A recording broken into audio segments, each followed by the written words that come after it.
Senhoras e senhores, saudações. Vim aqui para falar um pouco com vocês sobre um assunto que já aparece muito em prova, mas a galera atualmente, dada a situação que nós estamos vivendo, começa a achar estranho e fala assim, como é que pode cair uma questão sobre a pandemia, sobre a Covid, sobre doenças de forma geral numa prova vestibular?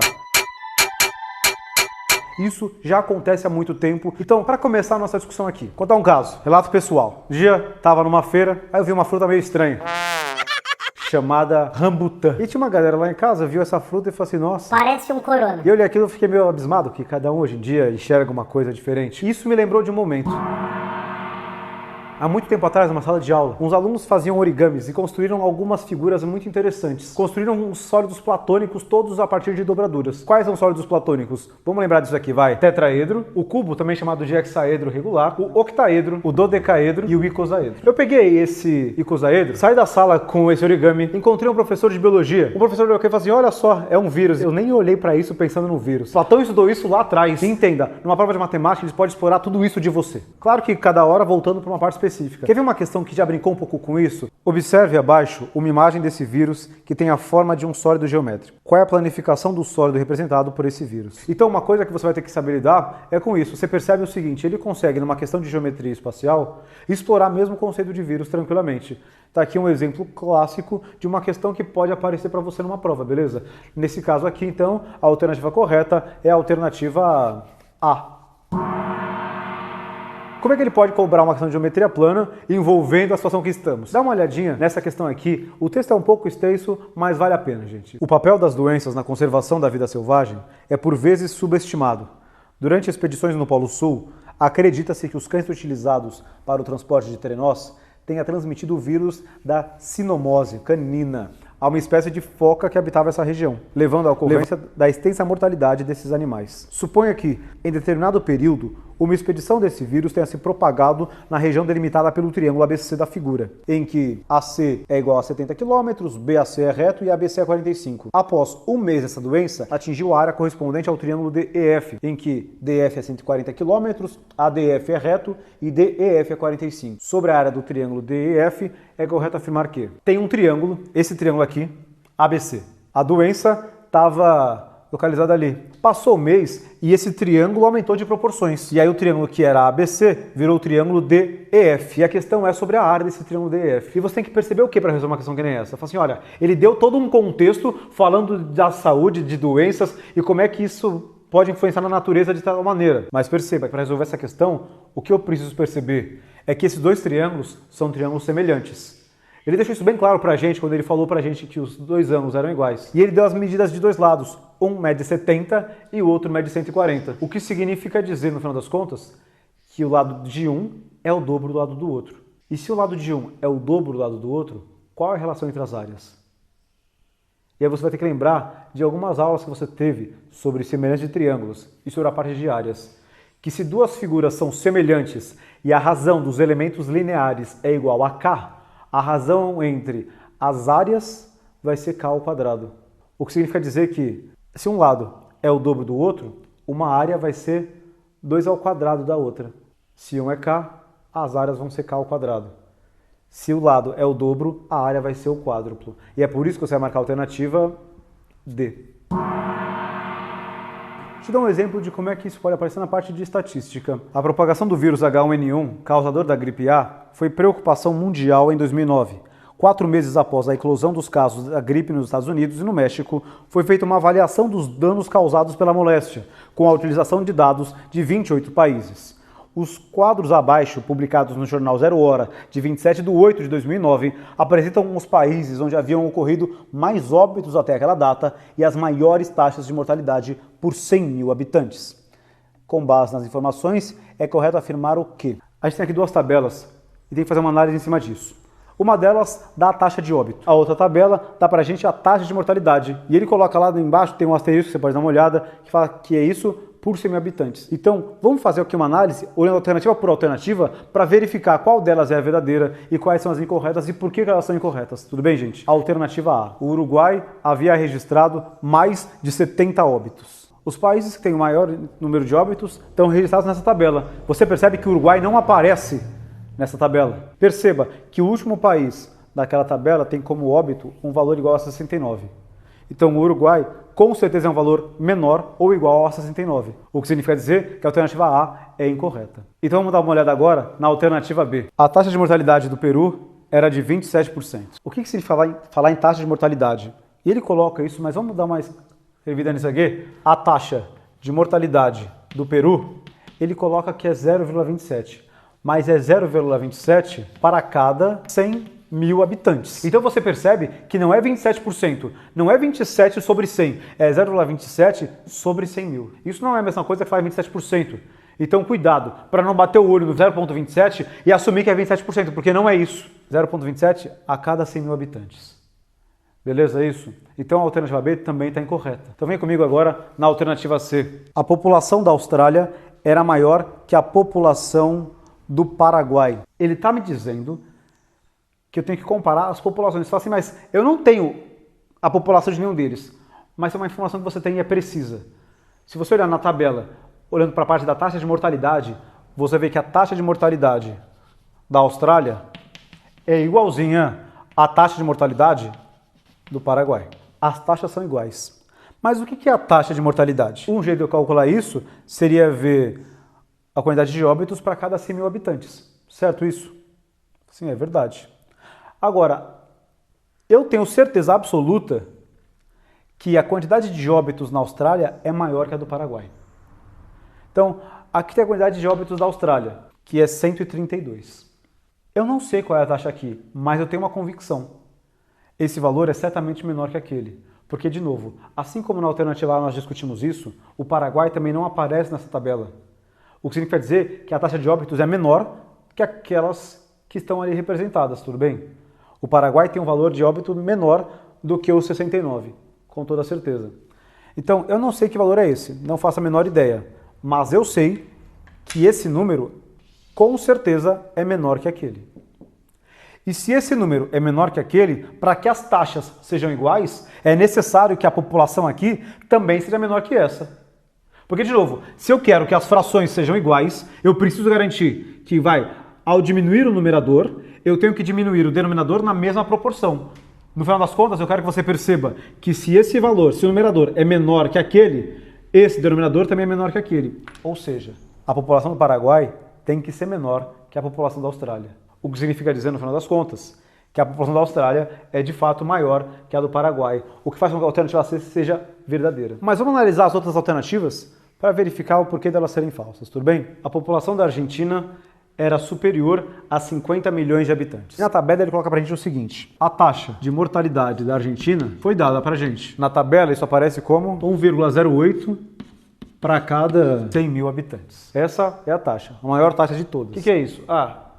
É uma forma de representar o quê? Quantas pessoas morreram em relação à quantidade total. Eu sei o número de óbitos da Argentina, está na outra tabela. Volta para outra tabela e perceba que na Argentina morreram 439 pessoas. Esse é o número de mortes. Eu não sei qual é a população da Argentina, mas eu sei que isso tem que ser igual a 1,08 sobre 100 mil. Bom, eu consigo, se eu quiser, fazer essa conta aqui e descobrir quanto vale a população da Argentina. Você vai perceber o seguinte: esse valor vezes esse é igual a 100 mil vezes 439. Passo esse 1,08 dividindo e assim eu pelo menos fico feliz de ter percebido antes que a alternativa C era correta, para nem ter que fazer essa conta.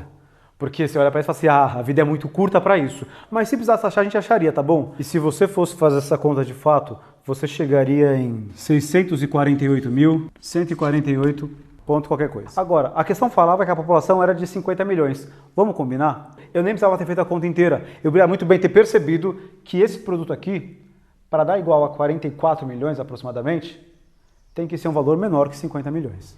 Beleza? É isso, gente? Ficou claro? Então, para a gente finalizar, a alternativa aí. O Brasil era o país mais populoso dentre os citados. Gente, tem Estados Unidos. Falso. Eu não vou nem perder tempo. E aqui está uma das maneiras que ele pode explorar para você, colocar uma tabela para você na sua prova, mostrando os índices de Covid nos determinados estados do país, para você fazer algum tipo de análise desse tipo. E eu queria te mostrar agora uma questão que caiu envolvendo os sistemas lineares. Num determinado mês, em uma unidade de saúde, foram realizados 58 hospitalizações para tratar pacientes com as doenças A, B e C. O custo total em medicamentos para esses pacientes foi de R$ 39.200.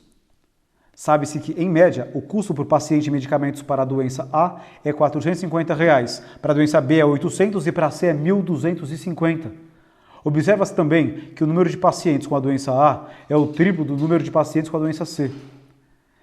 Se A, B e C representam, respectivamente, o número de pacientes com as doenças A, B e C, então o valor de A menos B menos C é igual a... Bom, então, depois do enunciado, temos aqui as informações importantes para a gente.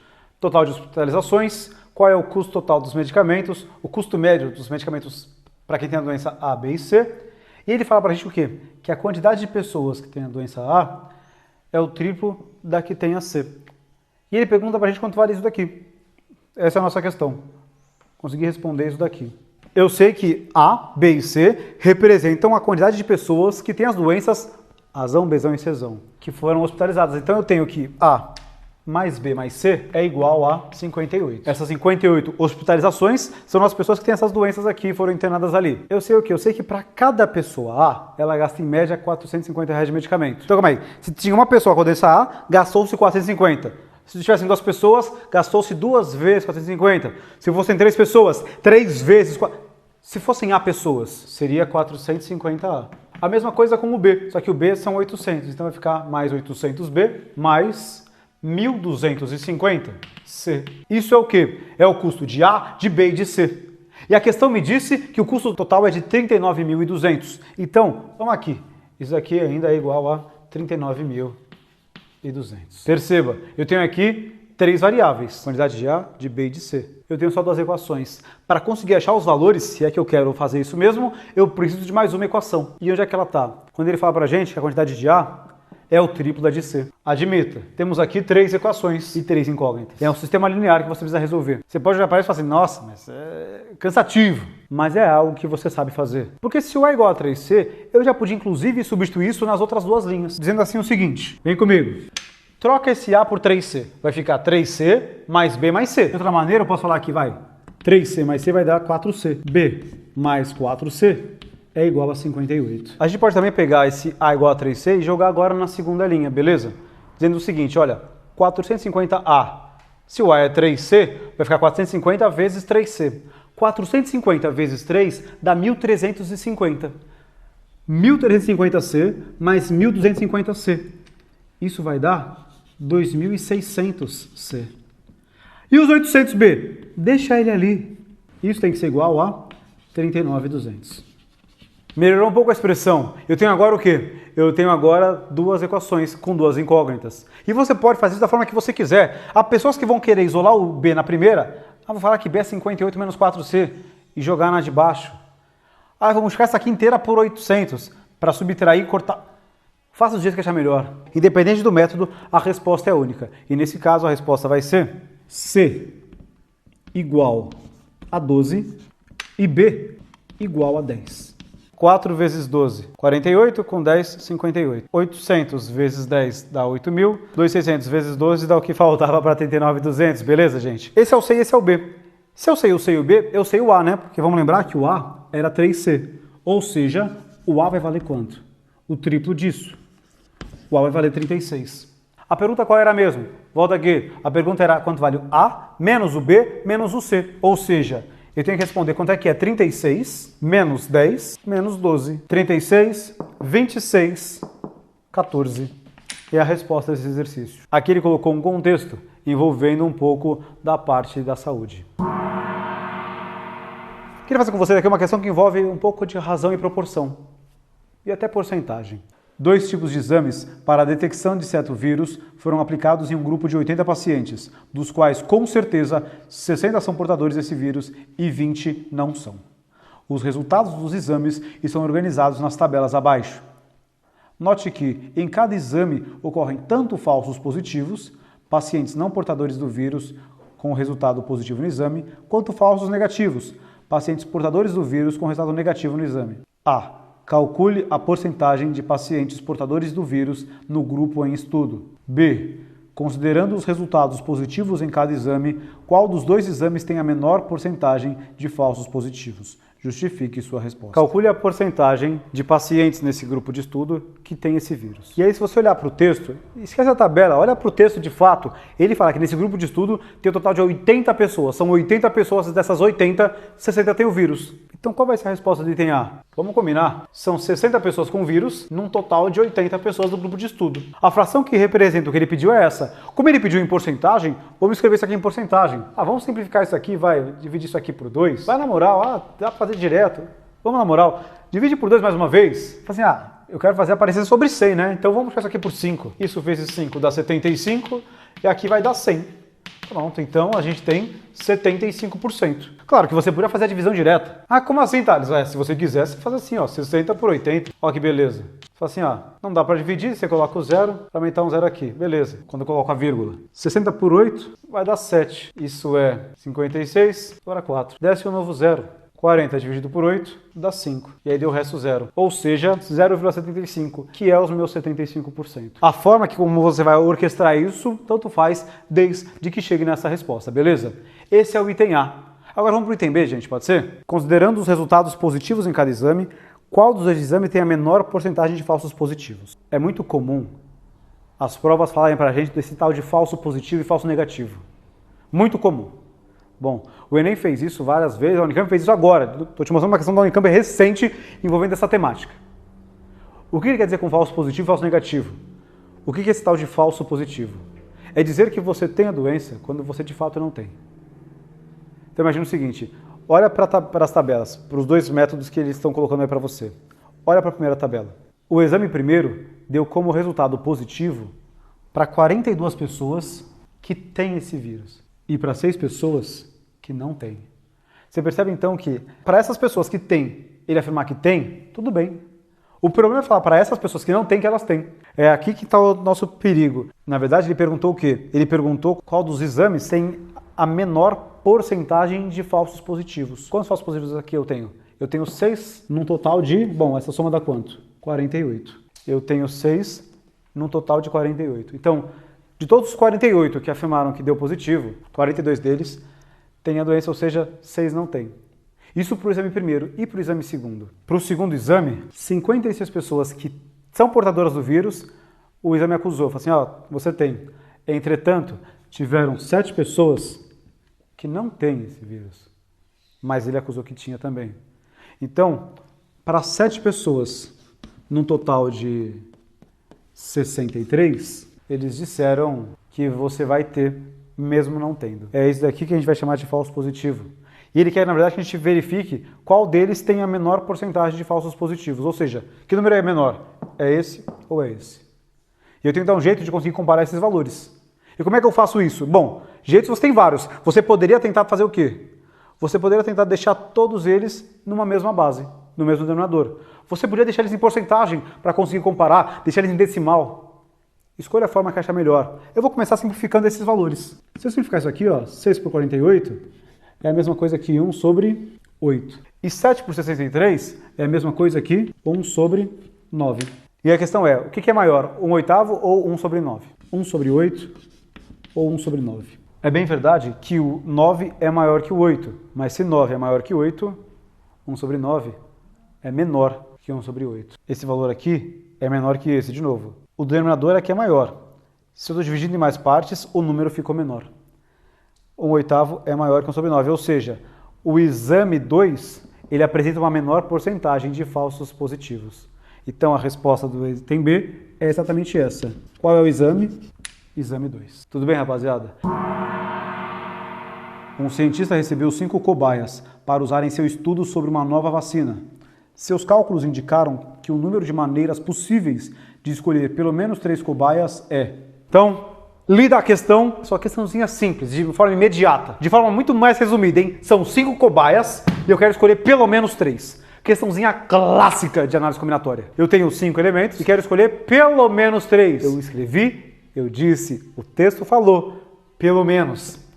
Importantíssimo isso. Porque acontece o seguinte, bom, então eu posso escolher ou 3 cobaias, ou 4 cobaias, ou 5 cobaias. 3 cobaias, ou você tem 4 cobaias, ou você tem 5 cobaias. De quantas maneiras eu posso escolher 3 cobaias se eu tenho 5 opções? E você pode usar isso aqui, calcular isso de várias maneiras. Há pessoas que vão preferir usar aquelas formulinhas, aquelas regrinhas, dizendo o seguinte, olha, a quantidade de combinações de 5 elementos escolhendo 3. Seria um jeito possível de fazer isso. De 5 elementos eu vou escolher 3. Se você não quiser fazer isso, não tem problema. Eu tenho que escolher 3. 1, 2, 3. Para a primeira escolha, eu tenho quantas possibilidades?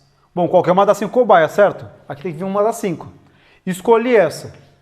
Quantas opções eu tenho para escolher a segunda cobaia? Eu não vou escolher a mesma cobaia 2 vezes. Por favor, né? Então, na verdade, é o seguinte. Eu já escolhi uma aqui. Para cá sobraram quantas opções? Sobraram 4. E de maneira análoga, aqui vão sobrar quantas? 3. Mas perceba, por que é combinação? Porque tanto faz a ordem. Se eu escolho eu e ele quem? Ele. Tem um ele aqui. Eu e ele, ou ele e eu, é o mesmo grupo de pessoas. Não faz a menor diferença, pensando no grupo, qual é a ordem disso. E se não faz diferença a ordem, o que você tem que fazer? Você tem que dividir isso pela quantidade de termos fatorial. A premissa é essa. E se você entende isso com 3 cobaias, você entende isso com 4 cobaias também. Dizer isso ou escrever isso é a mesma coisa. Combinação aqui de 5 elementos, eu quero escolher 4. Ou então eu penso de que maneira? Pensar pelas barrinhas. 1, 2, 3, 4. Eu disse 1, 2, 3, 4. Caso não tenha me acompanhado, para escolher a primeira casa, a primeira cobaia, eu tenho 5 opções. Aqui eu tenho 4, aqui eu tenho 3 e aqui eu tenho 2. Como tanto faz a ordem de escolha, eu tenho que dividir isto por 4 fatorial. E por fim, 5 cobaias. Bom, mesma coisa, né? Combinação de 5 escolhe 5. Ou se quiser, aí pelas barrinhas. Vamos pelas barrinhas. 5 opções. 4, 3, 2 e 1. Divido isso por 5 fatorial. O que você aprendeu nas suas aulas de análise combinatória, quando o assunto é princípio aditivo e multiplicativo? É que nesses casos em que a gente vai ter o ou, a gente vai somar os resultados. Então, na verdade, o que ele quer saber é essa soma inteira. E essa soma você sabe fazer, porque olha, 5 vezes 4 vezes 3 sobre 3 fatorial vai dar 10. Mais 4 fatorial, corto com esses 4, 3, 2 aqui, vai dar mais 5. Mais aqui, a alegria monstra. Então eu tenho, se eu quisesse escolher 3 cobaias, 10 maneiras de escolher. Se eu quisesse escolher 4 cobaias, 5 maneiras. Se eu quisesse 5 cobaias, só tem um jeito, né? Tem que pegar todo mundo. Como eu quero pelo menos 3, eu tenho que somar esses valores. Isso vai dar um total de 16, que é a resposta desse problema. Fica claro isso? Então, tá aqui uma questão de análise combinatória em que ele colocou no conceito da área da saúde. Então, gente, olha só. Acontece o seguinte, quando cai esse tipo de questão que envolve log, aparece um log lá, tem uma galera que já olha torto. Mas vamos na moral, porque o log não tem nada demais. E eu vou te provar isso aqui com essa questão. Você vai perceber que a sua dificuldade pouco provavelmente está no log. É mais provável que esteja em alguma outra parte. Então vem comigo aqui para não ter nenhum tipo de dúvida sobre isso.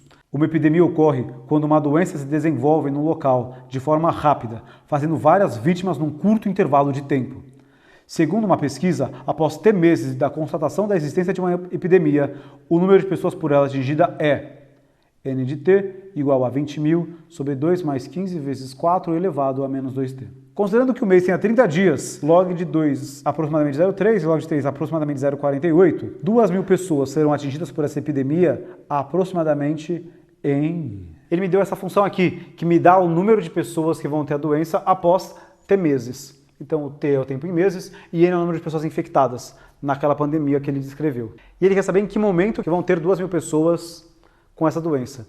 Então, de novo, se o N é o número de pessoas infectadas e eu quero que tenham 2.000 pessoas infectadas, é natural pensar em fazer o quê? Trocar o N por 2.000. Então eu tenho que 2.000 é igual ao quê? É igual a 20.000 sobre 2 mais 15 vezes 4 elevado a menos 2T. Assim, tá bom, Thales. E aí? Bom, e aí que dá para simplificar algumas coisas, né? Esse 2.000 com esse 20.000 aqui fica 1 e aqui fica 10. Sim, legal, legal. Esse valor está dividindo, eu posso passar para o lado de lá multiplicando. Então façamos isso. Vai ficar 2 mais 15 vezes 4 elevado a menos 2T é igual a 10. Tá bom. Esse 2 está somando, mando para o outro lado, aquela alegria de sempre, né? 15 vezes 4 elevado a menos 2T é igual a 8. O que eu quero saber? Eu quero saber o valor do T, né? Eu tenho que dar um jeito de isolar o T. Como é que você faz isso? Bom, encontre aí a maneira que achar conveniente. Mas o T está no meu expoente. E se o T está no seu expoente, se a sua variável está no expoente, é interessante pensar no logaritmo. É bem verdade, você pode jogar o 15 dividindo, fazer um monte de coisa aqui, mas a variável está no expoente. E se a variável está no expoente, pense, log. Porque se você tem expoente, você tem o log, que são as operações inversas, uma da outra. E por que pensar no log? Porque a hora que eu colocar isso aqui no logaritmo, eu consigo fazer esse expoente tombar. E é isso que vai ser a diferença entre acertar o exercício ou não. Bem, como assim? Vem comigo aqui nessa parte. Ele me deu o log de 2 e o de 3. Em que base? Ah, ele não falou a base. Se ele não falou nada, é porque a base é 10. Então vamos colocar tudo na base 10. Como assim? É uma igualdade, não é? Aplica log dos dois lados. Log de 15 vezes 4 elevado a menos 2t é igual ao log de 8. Assim, agora eu desisto, Thales. Não. Porque vamos lá, quando o assunto é log, são poucas as relações que você tem que saber. Uma delas, o log do produto eu posso separar na soma dos logs. Ou seja, isso é o log de 15. O que é 15? Bom, 15 é a mesma coisa que 3 vezes 5, né? Mais o log de 4 elevado a menos 2t. Ou, se preferir, 4 é 2 ao quadrado, então fica 2 elevado a menos 4t. Brincando aqui com o expoente. E isso tudo aqui é igual a log de 8, que é a mesma coisa que o log de 2 à terceira. A coisa vai melhorando, apesar de você não perceber. Mas, de novo, o que eu usei de log aqui? Propriedade. Produto, separo na soma. Tá bom. Aqui eu tenho um produto. Posso usar de novo, né? Posso usar de novo. Alegria, alegria. Log de 3, eu sei? Eu sei. Então vamos escrever aqui, ó. Log de 3 mais log de 5. E aí o que acontece? O log de 5 ele não te deu, mas ele te deu de 2. E uma coisa que você tem que levar sempre com você é que, apesar dele nunca te dar isso, você sempre tem essa informação com você. Você sempre sabe quanto é o log de A na base A. Quanto é que é o log de 5 na base 5? Eu sei. Quanto é que é o log de 10 na base 10? Eu também sei. Ele me deu 2. E eu sei o log de 10 na base 10. Então esse 5 eu posso escrever assim, como sendo 10 sobre 2. E o resto? Bom, outra propriedade do log importante. Se eu lembrei com vocês que o produto separa na soma, é bom lembrar que a potência eu consigo jogar para fora. Aliás, é por isso que a gente usou o logaritmo. Então vamos escrever isso aqui, ó. Vai ficar menos 4t vezes o log de 2. E isso é igual a... eu tombo 3, e aí vai ficar 3 vezes o log de 2. Beleza? A gente começa a saber dos valores, ó. Isso aqui é 0,48, está no texto. Aqui eu separo na diferença. Se o produto eu separo na soma, a divisão na diferença. Isso é log de 10 menos log de 2. Aqui vai ficar menos 4t, que multiplica o log de 2. E ele me deu, era 0,3. Isso é igual a 3 vezes 0,3. Então, estamos chegando perto do final da questão. 0,48 mais log de 10 na base 10 é 1. Log de 2 ele me deu, é 0,3. Menos 4 vezes t vezes 0,3 dá menos 1,2t. E aqui dá igual a 0,9. Vamos aqui, ó. 0,48 com esse 1 dá 1,48. Menos 0,3 dá 1,18. A hora que eu jogar isso aqui para lá, vai passar subtraindo. E aí vai ficar o quê? Vai ficar menos 1,18 mais 0,9. Então a gente vai somar esse 0,48 com esse 1, com esse menos 0,3 e jogar para lá. Desse lado vai ficar o menos 1,2t. E do lado de lá vai ficar menos 0,28. Tudo bem? Dá para achar o t agora? Bom, tranquilamente. Eu sei, a partir disso, que o t vai valer o quê? 0,28 dividido por 1,2. Vamos combinar o seguinte, gente. Esse número é certamente menor que 1. Estou dividindo 0,28 por 1 é menor que 1. O t não é o tempo em meses, então eu já sei que não deu nenhum mês. O t é o tempo em meses. A resposta é isso aqui, meses. Tá, mas isso é menos que um mês. São quantos dias, então?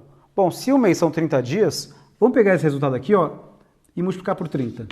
Quanto é que é 0,28 sobre 1,2 vezes 30? Então, rapaziada, 0,28 dividido por 1,2 vezes 30. Esse é o tempo em dias. Quando você fizer essa conta, você vai chegar em 7 dias, que é a resposta do nosso exercício. E eu espero encontrá-los então numa próxima oportunidade. Rapaziada, boa prova e até a próxima.